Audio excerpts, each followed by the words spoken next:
அன்பர்களே, நண்பர்களே, நான் உங்கள் சிவனடியார் செல்வராஜ் பேசுகிறேன். ஏற்கனவே நான் போட்டிருந்த வீடியோவில் 4 வீடியோ மீண்டும் குழந்தை இல்லாதவர்களுக்கு விளக்கமாக கொடுக்கிறேன் என்று சொல்லியிருந்தேன். அந்த வீடியோவை இப்போ போடுகிறேன், பாருங்கள். யாரும் கவலைப்பட்டு வருந்த வேண்டாம். எந்த ஆலயமாக இருந்தாலும் பரவாயில்ல, உங்களுடைய விருப்பத்துக்கு தகுந்த மாதிரியான ஆலயங்களாக இருக்கணும். உங்கள் குலதெய்வதையாக இருக்கலாம், இஷ்ட தேவதையாக இருக்கலாம், அதி தேவதையாக இருக்கலாம், சிவன் கோயிலாக இருக்கலாம், பெருமாள் கோயிலாக இருக்கலாம், முருகன் கோயிலாக இருக்கலாம், மற்றும் கருப்புசாமி, முனியப்பன் இப்படி சொல்லக்கூடிய எத்தனை வகையான தேவர்களாக தெய்வமாக இருந்தாலும் நீங்கள் செல்லலாம். இப்போ குழந்தை இல்லாத பேர்களுக்கு நான் சொல்கிறேன், கேளுங்கள்.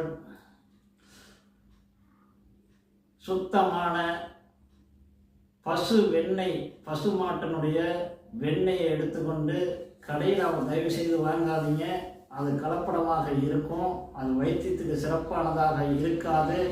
அதனால் நீங்கள் பாலை வாங்கி தயிர் போட்டு மோராக கடைந்து வெண்ணெய் எடுத்துக்கொள்ளுங்கள்.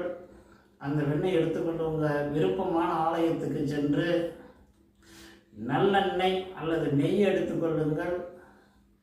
கொண்டு போய் அந்த கோயிலில் இருக்கக்கூடிய பூசாரியாக இருந்தாலும் ஐயராக இருந்தாலும் அவர்கிட்ட அந்த வெண்ணெயை கொடுத்து சுவாமி மடியில் வைக்க சொல்லிவிட்டு, நீங்கள் கொண்டு போன நெய்யாக இருந்தாலும் சரி, நல்லெண்ணெயாக இருந்தாலும் சரி, அந்த கோயிலில் விளக்கு ஏற்றுங்க. அது சுற்றி இருக்கக்கூடிய பிரகாரத்தில் இருக்கக்கூடிய பரிகார தெய்வங்களுக்கும் விளக்கு ஏற்றுங்க. அந்த கோயிலை 9 முறை சுற்றி வாருங்கள்.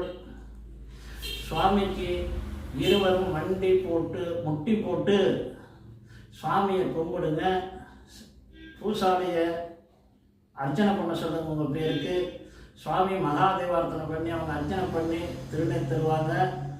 திருநீர் வாங்கி இட்டுக்கொண்டு சுவாமிகிட்ட பிரார்த்தனை வைத்து கொண்டு அந்த வெண்ணெயை வாங்கி சுவாமி நேராக முட்டி போட்டு உட்கார்ந்து அந்த வெண்ணெயை அளவு என்ன அப்படின்னு பார்த்தீங்கன்னா, நெல்லிக்காய் சைஸு, ஒரு சின்ன நெல்லிக்காய் சைஸு எடுத்து அந்த வெண்ணெயை பெண்கள் சாப்பிட வேண்டும்.